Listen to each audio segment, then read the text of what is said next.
Shunaqangi shikarniy mahalladan atrofini qaranglar, chiroyli uylar, fayzli mahalladan hovli joy qilaman deb niyat qilgan odamlar bormi? Qaranglar, sizlar uchun variantni zo'ridan topib qo'ydik. To'g'rida mana shu egalar ham nomer bo'ladi. Oldida qaranglar, shuncha zahmat joylar bor. Mana qo'shnilarga o'xshatib zeleniy zona qilib qo'ysanglar, chiroyli ko'rinishga kelib qoladi. Katta darvozaxonasi bor. 2-3 ta mashina bemalol sig'adi. Kelgan manzilimiz Zangeta tumani. Ikkinchi GES deyshadi bu yerda, shu Chinor mahallasiga yetmasdan Toshkentboyevlar ko'chasi deyshadi.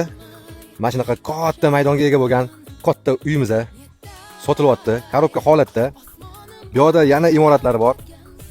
Bu yerda xolasizlar sex qilasizlar, xolasizlar tepasini besetka qilasizlar, xolos orqasida yana darcha hovlisi bor. Endi video cho'zilib ketmasligi uchun bunaqa katta uylarni vaqt ko'p olib qo'yadi. Shuning uchun asosiy binoni ko'rsataveraman. Xo'p, qaranglar, bu yerda podvalga tushib ketishi joy bor. Mana shu hovli tegi, bu yerdagi zali tegi polning podval bo'ladi. Holatini ko'rsatib o'ramiz. Qaranglar, bu yerda hol bo'ladi, katta hol o'zi ham anchagina katta. Bu yerda zal bo'ladi. Xo'p, bu yerda bo'lsa sanuzel bo'ladi. Bu yerda spalnimiz bo'ladi. Bu yerda ham yana bitta spalnimiz bo'ladi. Ikkinchi etajimizda qiziq bo'lsa ko'rsatib o'ramiz holatini. Endi bu ko'rsatadigan sababi proyektini ko'rasizlar, qanaqa proyektda bo'lganligini. Ikkinchi etajga ko'tarilganimizda qaranglar, bu yerda bitta spalni bo'ladi. Bu yerda sanuzel bo'ladi. Bu yerda yana bitta spalni bo'ladi.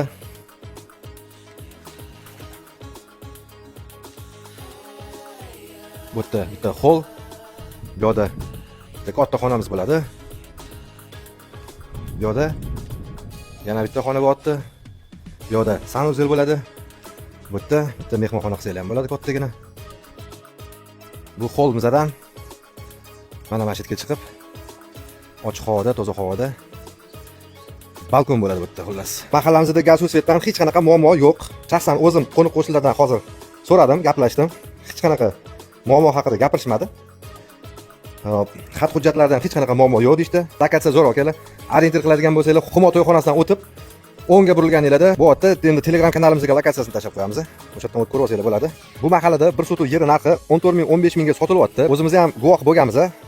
Lekin to'g'ri unaqa narxdan 3 sotuv, 4 sotuvgacha bo'lgan joylar shunaqa narx sotiladi. Biza kelib joyi o'rganib, shunaqangi narxlarni eshitib, lekin bu joyimizni bir sotuviga 10 mingdan gaplashyapmiz, hisob kitob qilyapmiz. Shuncha qurilishimizga 24 ming narx chiqaryapmiz, akalar. Jami 124 mingga narxni chiqaryapmiz. Umumiy 10 sotuv 9 ta xona bo'lyapti. Ikkita 3 ta oila bemalol yashasa bo'ladigan joy bor.